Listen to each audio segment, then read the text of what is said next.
So the Biden administration just created a ministry of truth.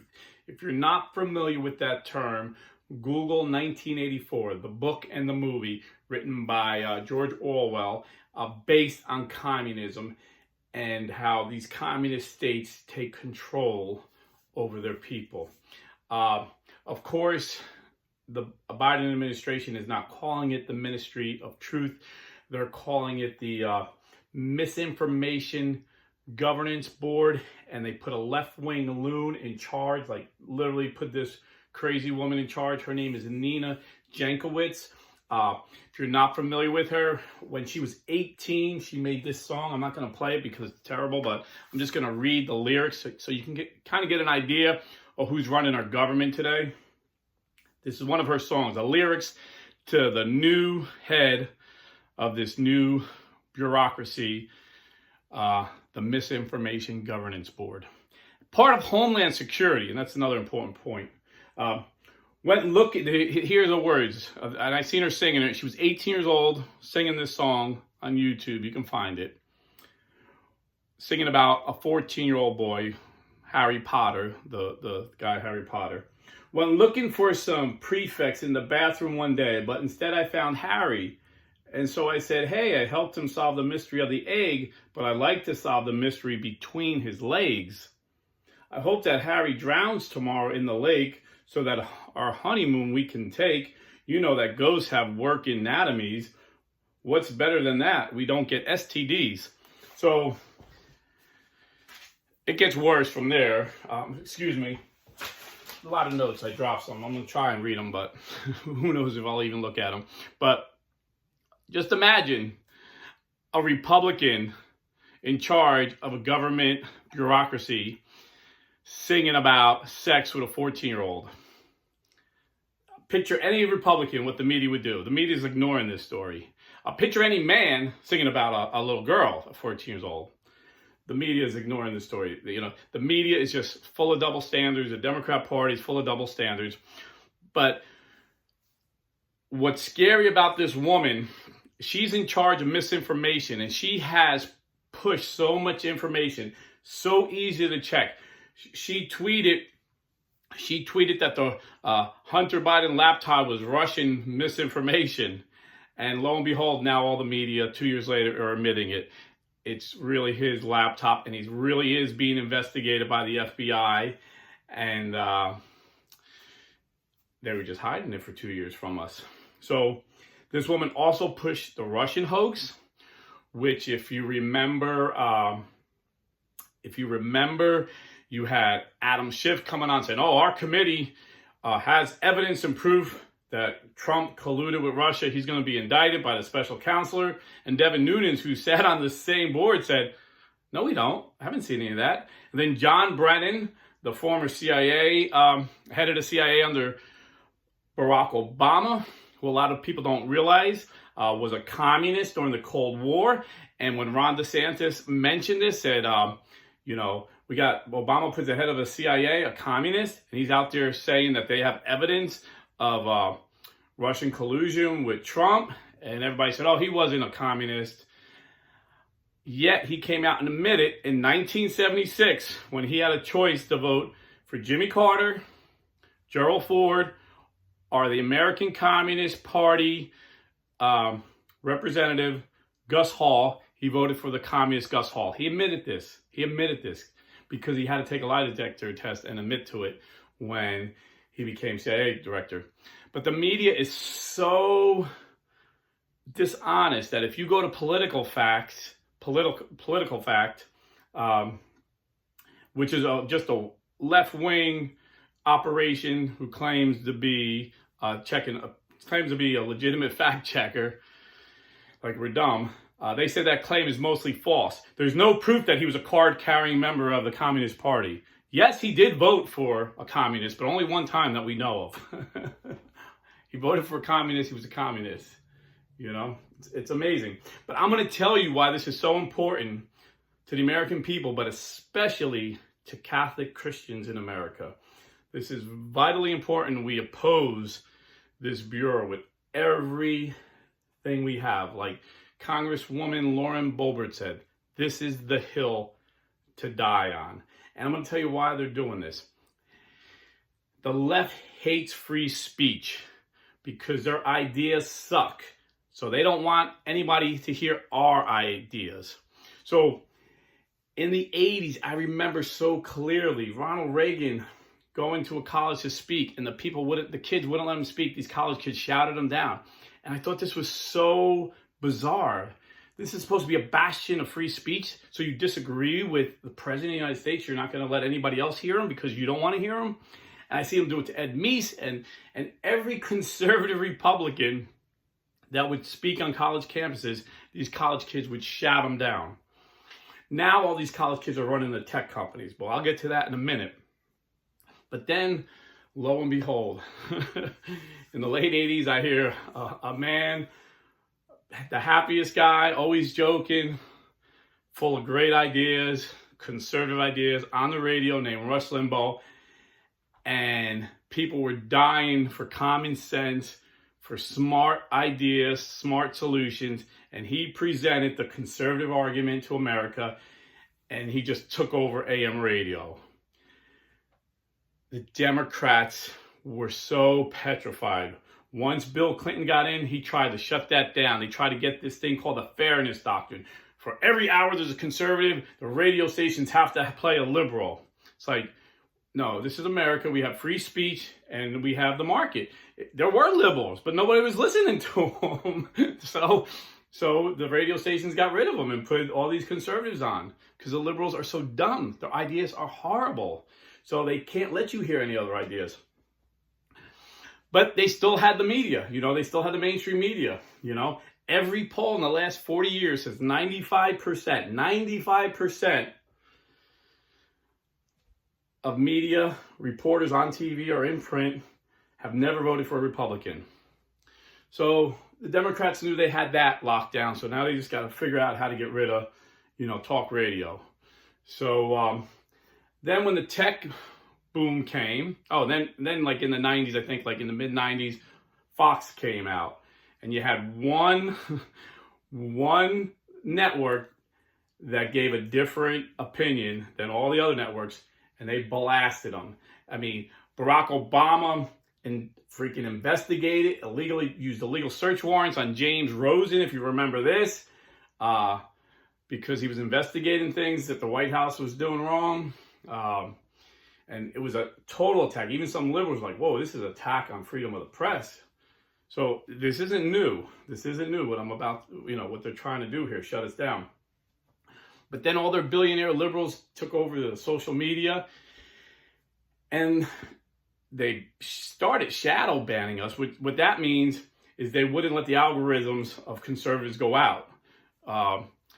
So if someone made a video, they wouldn't, if it was conservative, they wouldn't let that many people see it. But if it was a liberal, they would put it all over. And I seen this firsthand on YouTube. I just had a small following on YouTube. And once I went political and started talking about the election, number one, they demonetized me, so I couldn't get paid commercials.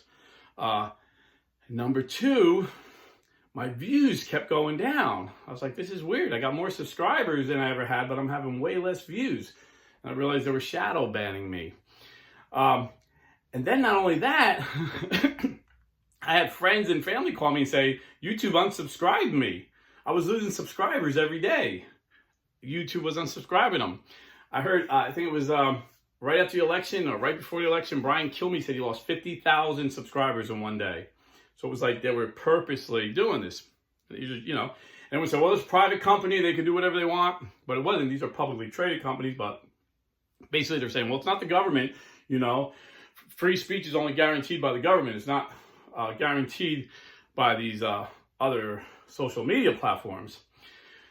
So then conservatives try to start their own social media platform. So we started Parler, which took off because they allowed free speech. They allowed conservatives to speak. They allowed anybody to give their free opinion. And then all the major servers knocked them off. You couldn't get them on. You couldn't get them on any. You couldn't get them. Apple knocked them off. Amazon knocked them off. So you couldn't get the app. This is how they defeated Parler.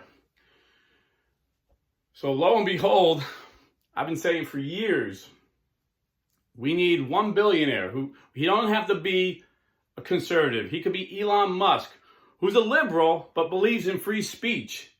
And he used to be a darling of the left just a couple years ago because he's the guy making all these green cars that they want.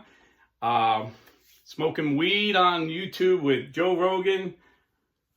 But he offended them because he did not obey the central doctrine of their religion, that free speech is a mortal sin. Elon Musk believes in free speech, and he's a liberal, but he believes in free speech, just like Bill Maher is a liberal, but believes in free speech. But the Democrat Party has gone so wackadoodle these days, so far left wing, that even Bill Maher is saying the party has left him. I remember under Obama, he took it really far left, but he did it in a subtle way. And he was a really good, smooth speaker. So people that weren't in tune with what was going on, like Elon Musk, who's not an ideologue, he's just liberal by nature. He loved Barack Obama. He supported him financially and, with his voice and his vote. But he wasn't realizing Barack was getting us to where we are now. He just did it subtly. Obama is in your face, because not that Biden is in your face. Not that Biden is a ideologue. He's just a grifter. He just goes along with the party. When the party was racist in the 70s, he was the most racist part of the party. Now that the party is left-wing loony, he's pushing genital mutilation on 8-year-old boys that want to be, thinks they're girls. And he's just going as far left as you can. So, the left loves him now. So, when Elon Musk bought Twitter, his cardinal sin, his mortal sin, was he said he's going to allow free speech. And it's so telling how crazy the left is going. They're going nuts because they cannot have it. And he said he's going to do an internal investigation on these shadow bans because he's a tech guy. He knows what's going on. And all of a sudden, conservatives are getting way more followers and liberals are getting way less followers, like overnight. So all they did was stop shadow banning and let the natural progression, the free market, take over. And he hasn't even fully took over yet, and conservatives are starting to dominate Twitter again. So what's this left-wing government going to do? They're like, oh my goodness, we lost one social media network. Next thing you know, we're going to lose Facebook. Next thing you know, YouTube. So they're getting paranoid because they can't have freedom of expression. They have to control your thought. So they make a bureau, the Bureau of Misinformation. And what's scary is they put it under Homeland Security. They didn't put it under like communications, FCC. They put it under Homeland Security. These guys carry guns. They enforce the law with brute force, if need be, which is kind of scary. And of course, they're saying it's to protect us from misinformation. So even when they're trying to cover what they're doing, they're insulting the American people. Like, you're not smart enough to understand what's misinformation and what's not misinformation. And again, these were the people that pushed that Russian hoax. When I started saying John Brennan, who voted for a communist in 1976, former CIA, I seen him every week on CNN because I'll watch more liberal shows than conservative shows because I want to know what they're saying and what they're thinking. So I see John Brennan every week saying, oh, we got the evidence. There's so overwhelming evidence that Trump colluded with Russia. Then I see him on C-SPAN under oath saying, no, we do not have any evidence that Donald Trump colluded with Russia. And then we see 2 years of this fake hoax. Robert Mueller, who hates Trump and wanted to nail him, said we have no evidence.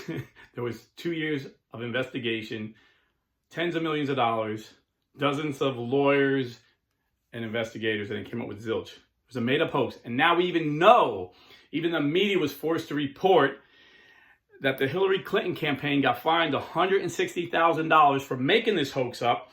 And their lawyer, John Sussman, got indicted for lying to the FBI, telling them this hoax, knowing it was a hoax. I mean, this is all real. Yet, this woman who's supposed to be in charge of misinformation was pushing this hoax for 2 years. And she was the same one saying the Hunter Biden laptop was a hoax. And that turned out to be real. And he's about to be indicted. So, number one, we got to be diligent.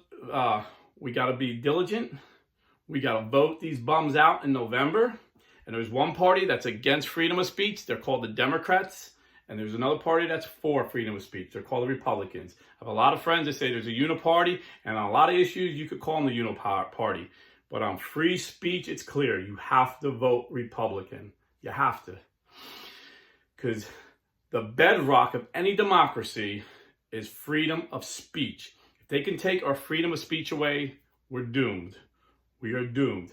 And just even not only political speech, medical speech. I remember my son put up the most esteemed vaccine scientist. His name is Dr. Geert van den Bosch from Germany. Look this guy up. He was the leading scientist for like Moderna, Pfizer. He worked for Bill and Melinda Gates Vaccine Foundation. He was not an anti-vaxxer. Very esteemed vaccine scientist. Dr. Bosch, 2 years ago, whenever this vaccine came out, he looked at it, examined it, and he said, this is bad. He said, without the vaccine, this thing will die out within 6 months. But with that vaccine, it's going to go on for years. It's going to actually cause variants more contagious than the original COVID-19. Facebook took it down, put false information. So my son Googled the guy who put the false information, and it was a kid, 24-year-old kid with a bachelor's degree in communications, is fact-checking the leading scientist in the world, saying he's wrong. He don't know what he's talking about. Because it didn't fit the narrative. It did not fit the narrative of the party that was in control. Even though Trump came out with this vaccine, thinking it was going to save our lives, the party that was in control had so much money invested. In fact, both sides. This is where they're the uni party. Both sides, every single congressman has a ton of money invested in Pfizer and Moderna, are the two stocks right now. It's all about the money. It's all about the money. So they have to control us. We can't question it. We cannot question it. You know? And I'm not saying take it or don't take it. I'm just saying they don't even want you to think about it. They just want you to do as you're told. And obey. Obey. Obey. Now, I think the good news is this. The people see it. They can't suppress freedom. Freedom is just like a wildfire. And they're trying like heck. But Elon Musk was successful in buying Twitter. Trump is working on Truth Social. I'm sure that's going to be up and running pretty soon. I mean, it's up now, but it's nothing big. And the free market is going to take over in America. And people would rather hear things they disagree with than to know that there's voices being shut down. I mean, except for the far left. But even in the Democrat Party, I mean, years ago under Obama, people would say the party left me because it went so liberal. It was like moderate Democrats. I didn't leave the Democrats, they left me. They're so far left liberal. Now even liberals like Bill Maher saying, and Elon Musk, these are liberals saying the party's just gone wacky. I mean, it's just like crazy left. It's like off the cliff left. And I think most people see this, so we're going to clobber the Democrats in November. And freedom of speech is just going to take off like a wildfire. But if it doesn't, as Catholics, we have to be diligent, because if it doesn't, we're heading to Canada, which is no different than China these days. Justin Trudeau said his favorite leader, the leader he most admires, is Xi from China. He didn't say Obama, he didn't say Clinton, he said Xi. He likes the power that communist dictator has. And you can see he used the pandemic, because the left will never let a crisis go to waste. He used the pandemic to take communist control of his country. And he came down hard like a dictator, like a madman he is. And in Canada, there's pastors, Protestant pastors, that were preaching Catholic doctrines went to jail because it was considered hate speech. See, this is what the left does. They correlate speech to violence. So in the 80s, they used to shout down conservatives when they went on college campuses.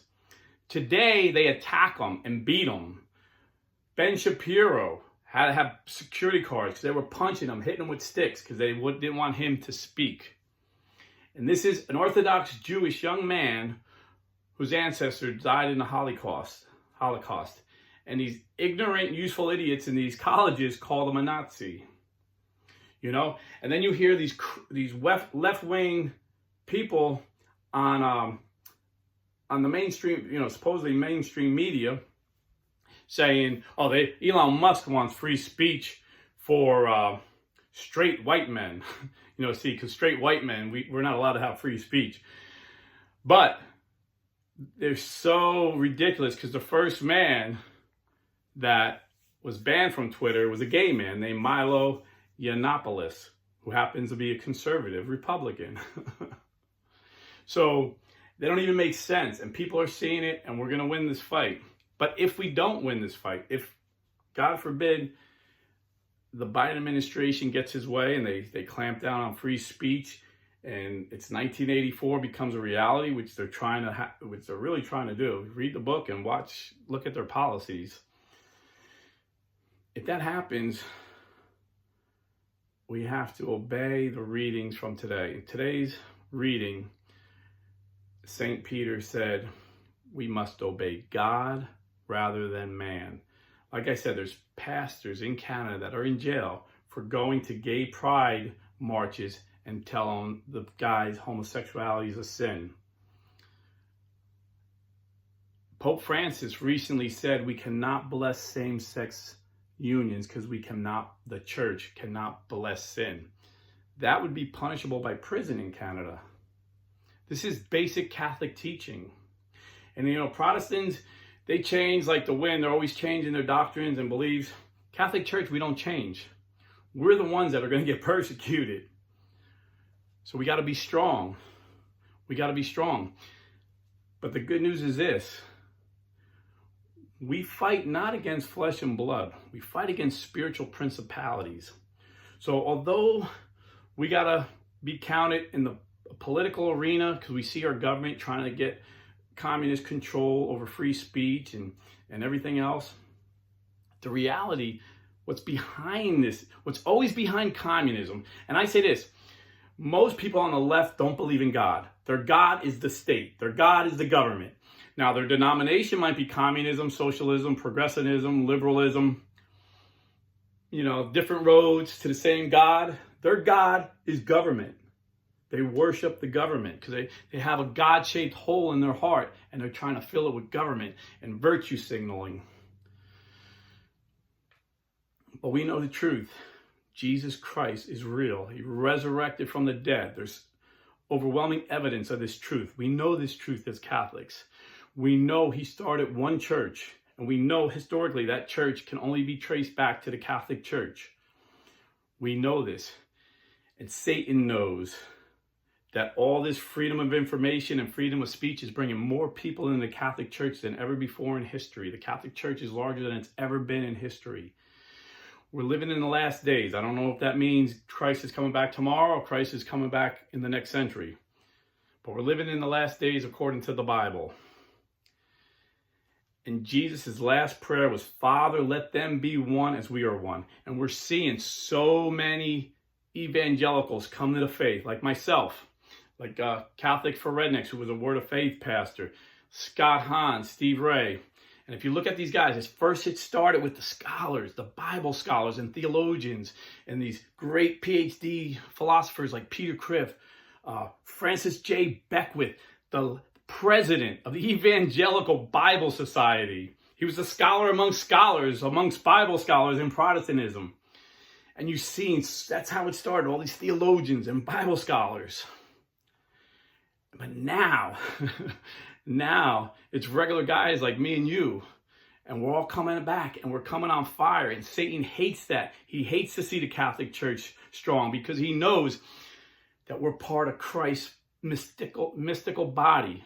See, Christ is our head, we are the body. Satan hates Christ, so he hates you and me. Jesus said that. If they hated me, they'll hate you. So Satan is coming against us with a vengeance. At this time of information, more people coming back to the faith, learning the truth. You know, when I was an evangelical, I used to think that the Catholics' beliefs were so wrong. But with the age of information, I seen what they actually believed, and it was nothing like I thought they believed. And I seen, wow, they have the truth. And I came back to the Catholic Church. But not only us coming back are on fire. Cradle Catholics, I'm meeting Cradle Catholics every day that are teaching me things.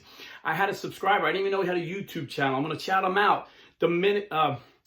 Domestic Monk, I'm sorry, brother. Domestic Monk, check this dude out. He has a great channel. He's a Cradle Catholic, and he breaks it down. And I was like, I watched one of his videos the other day, and I was like, I'm sharing this.